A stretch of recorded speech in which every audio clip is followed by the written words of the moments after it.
The house at the end of Bellamy Road was not there yesterday. This morning it sat at the mouth of a gravel driveway so fresh it had not been rained on yet. A small white house with its porch light burning even though the sun was already up, and bolted to a post at the road was a mailbox with the red flag raised. That flag is the one thing a carrier cannot drive past. It means there is outgoing mail to collect. I had driven that rural route for 11 years, long enough to learn that the map they give you is not the same thing as the road, and that the road always knows more than the map does. There had never been anything on that stretch but a field of dry corn nobody had harvested in years. Now there was a driveway and a house and a flag up. So I pulled over. That is the job. Inside the mailbox was a single envelope. No stamp. No return address. It smelled of hot dust and old paper, and the handwriting on the front was careful and old-fashioned. It said, "To whoever comes next." I should have left it. I know that now. But it is a strange thing, holding an envelope that seems to have been waiting specifically for you. I opened it. Inside was a sheet of paper, and on the paper was a list of names, and the last name on the list was mine, spelled correctly, middle initial and all. Above my name were maybe 30 others, and every one of them had a thin line drawn through it.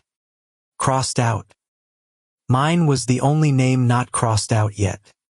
There was one more line at the bottom in the same careful hand. Said, "The route ends at the house. Do not knock." I put the letter in my jacket and drove the rest of the day with my hands cold on the wheel. That night I looked up the names. Took a while because I only had last names and initials for most of them, but the ones I could find had one thing in common. Every single one of them had carried mail. Different states, different decades, the earliest going back to 1931. All of them route carriers. All of them, according to the little obituaries I could dig up, had died on the job. Heart attack. Car in a ditch. One just walked off into a snowstorm and was found in the spring. I did not sleep. The next morning I told myself I would skip Bellamy Road entirely. Report a washout, take the long way, anything. But the truck goes where the route goes, and I want you to hear me clearly, because this is the part nobody believes. I did not turn onto Bellamy Road. I turned the wheel toward the highway, toward town, away from the whole thing. And the road delivered me to the driveway anyway. Same gravel. Same porch light. Only now that light was the only light left in the world, because the sky had gone the flat gray of a television with no signal, and the corn had stopped moving even though I could feel the wind pushing against the truck. The mailbox flag was up again. I did not get out. I sat there with the engine running and watched the front door of that house, and after a while the door opened just a few inches, the way a door opens when someone is standing behind it, waiting for you to come closer. Nobody came out. The letter had said "Do not knock," and I understood then that the house was not going to make me. It was going to wait for me to choose it, the way all the others must have chosen it, in some tired, frozen, end-of-shift moment, thinking they were only finishing the route. I put the truck in reverse. I have never in my life reversed down a driveway so slowly, watching that black gap of a doorway the whole way, certain that the moment I looked away it would be at my windshield. It never moved. It just stayed open. Patient. I made it back to the road. The sky came back. The corn started moving again. When I got to the depot I quit on the spot, no notice, and the supervisor was angry until he saw my face, and then he just nodded and signed the paper. I never drove a route again.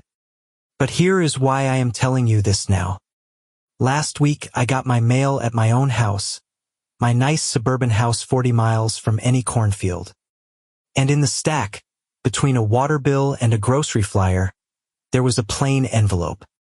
No stamp. No return address. And in careful, old-fashioned handwriting it said, "To whoever comes next." I have not opened it. It is still sitting on my kitchen table, and I cannot make myself throw it away.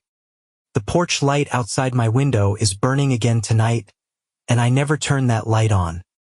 And every single morning now, when I look out at my quiet suburban street, the gravel driveway that should not exist is a little closer to my door than it was the day before.